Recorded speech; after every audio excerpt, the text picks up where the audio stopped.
একজন মানুষ অপরাধ থেকে ফিরে থাকে কিভাবে? অপরাধ থেকে ফিরে থাকার জন্য কিছু বিশেষ মেকানিজম আছে আমাদের ব্রেনে আল্লাহ সেট করে দিচ্ছে। ওই মেকানিজম গুলো যদি অ্যাক্টিভ হয় তাহলে মানুষ অপরাধ থেকে দূরে সরে থাকে একা একাই, কোন তার বলা লাগবে না তার। ছোটবেলায় বাচ্চা যখন আগুনে হাত দিতে গেছে, আপনি কি করছেন? প্রথমবার দেখেছেন, সেখান নাই কি করছেন? দে দে হাত দে। যার যার সন্তান আছে আমরা সবাই এই কাজটা করি। প্রথমবার যখন বাচ্চা আগুনে হাত দিবে তখন আমরা টেকাই না, তখন আমরা বলি যে তুই হাত দে একবার। একবার দিলে আর জীবনে দিবে?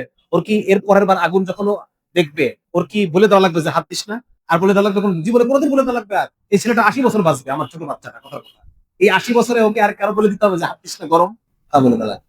ঠিক ইসলামী শরিয়া রাষ্ট্র এভাবে কাজ করে। ইসলামী শরিয়া রাষ্ট্র আপনাকে চোখে দেখাই দিবে, আপনাকে দেখাই দিবে, ওই দেখ ফাঁসি, খুন যদি করস, এই যে দেখ সবার সামনে একদম এই যে চৌরাস্তার মোড়ে গলা ফেলাই দিলাম, দেখ।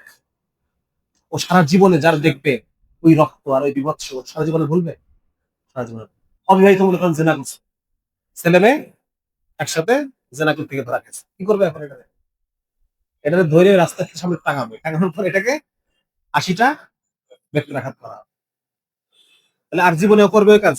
আর আমি যে দেখলাম, হ্যাঁ, আমি যতই সুযোগ পাই, ওই যে শিশু বাচ্চা ও যতই সুযোগ পাক, আব্বা নাই আম্মা নাই কেউ দেখতেছে না, একটু আগুনে হাত দেই, দিবে? এটা ওর দিবে না। ঠিক একই রকম ভাবে যতই সুযোগ পাক, ওর ব্রেনের মধ্যে অটোমেটিক মেকানিজম আছে আমাদের, যে আমরা অটোমেটিক্যালি আমাদের গুণা থেকে ফিরে রাখবে। একাই না, করবো না আমি। তো এই মেকানিজম গুলো সেকুলার এরা ইউজ করতে পারে না, এই জন্য এদের অপরাধ বাড়ে। আর ইসলামী শরিয়া যখন প্রতিষ্ঠা হবে, এই শরিয়া আইন, বিচার, শাস্তি, এই জিনিসটাকে ইউজ করে এই মানুষের মধ্যে দিয়ে দেওয়া যে শেখার সিস্টেম, এই সিস্টেমটাকে ব্যবহার করে। বাচ্চার আগুন ধরাতে বোঝাই দিলাম, এই জিনিসটা যখন আমি দেখবো যে এই অপরাধের শাস্তি এইটা আমার সামনে হচ্ছে, তখন সে আর এই কাজ করবে না। এমনকি বিবাহিত জেনাকারীর যে রজম, এই রজমে আমাদের নিজে অংশ নিতে হয়, টেক পার্ট করতে হয়। সমাজের একটা মানুষ, কোরআনের মধ্যে আল্লাহ তাআলা বলছেন সমাজের একটা অংশ যেন প্রত্যক্ষ করে, অবশ্যই সমাজকে প্রেজেন্ট থাকতে হবে রজম করার সময়। এবং কিছু কিছু মানুষ সে নিজে ইট মারবে, তাহলে আমি ইট মারছি, আমি জীবনে কাজ করবো আর কোনোদিন? এটা তো আমার প্র্যাকটিস হয়ে গেছে, আমার ব্রেনে এটা তো পার্মানেন্ট স্মৃতি হয়ে গেছে। সুতরাং ইসলামী শরিয়া রাষ্ট্র গুনাহ করা, পাপ করা, অপরাধ করাকে কঠিন করে ফেলে, যে আমি নিজের অটোমেটিক্যালি আমার সিস্টেমটা তৈরি হয়ে যায় যে আমি আর পাপ করবো না, গুনাহ করবো না। সমাজে খুন কমে আসবে, ধর্ষণ কমে আসবে, জেনা কমে আসবে, সমাজে চুরি কমে আসবে, অন্যান্য অপরাধগুলো সব কমে আসবে।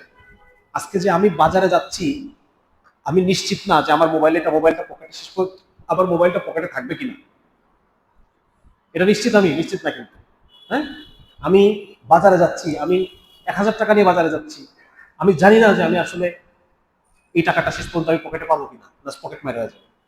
দোকানে যে যাচ্ছি, ওই দোকানদার যে আমাকে ঠকাবে না, এটা কিন্তু আমি শিওর না। কিন্তু ইসলামী রাষ্ট্র যখন প্রতিষ্ঠা হবে তখন আপনি নিশ্চিত আপনার কিছু হবে। আপনি নিশ্চিত যে আপনার মোবাইল কেউ হাত দেবে না, আপনার নিশ্চিত যে আপনি যে দ্রব্যটা কিনবেন আপনাকে পচা জিনিস দিবে না সে। এইভাবে করে মার্কেট ব্যবস্থা সবকিছু নিয়ন্ত্রণ হবে।